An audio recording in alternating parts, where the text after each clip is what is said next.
The first time you open an image in Photoshop CS6, you're struck with a new interface.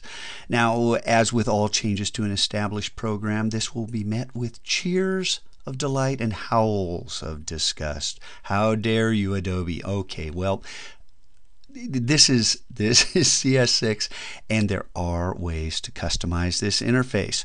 No way that I've determined yet to reveal the desktop. So I've heard some people talk about that.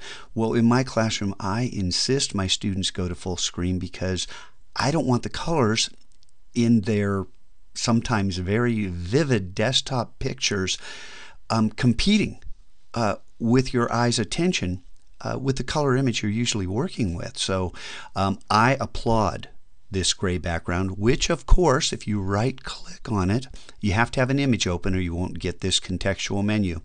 You can change, here's the default color. You can go to black. Don't go to black. That's probably a bad idea. You should stick in the grays, and depending on which gray you like, you can go everywhere. Custom defaults to a horrible blue. I have no idea why this legacy is here. You never want a color in the background, but you can always select a custom color, and when you do that, stick on the left hand edge, make sure that your RGB numbers are all the same, and that way you're not introducing warm or cool tints to your background, and you can season this to taste and make this your own custom color. I'm going to switch back to the default so we can all probably be looking at the same thing. Now, as far as the interface itself goes, that's also customizable, but not as many different ways. You have 4 choices. Go to the preferences in the PC. I think it's, I don't know, it's under File or Edit. You guys will figure it out because you know your computers. But go to Preferences, Interface, and then you have these four choices with the very dark interface, the default one, which is the second one, and then the light and lighter yet. So you can season to taste, and you can play with these pull down menus to see what else is going on there. But I'm going to go back once again to the default so we can all be on the same page here.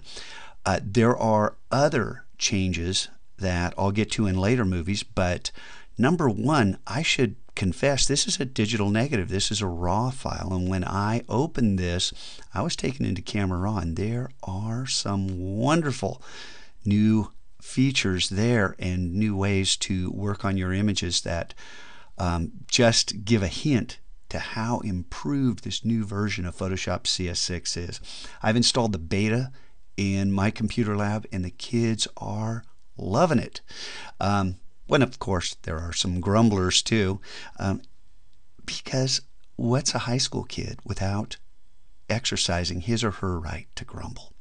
Anyway, have fun in Photoshop CS6, and I will be making lots and lots of videos on the new features and some new and improved strategies for working on your images.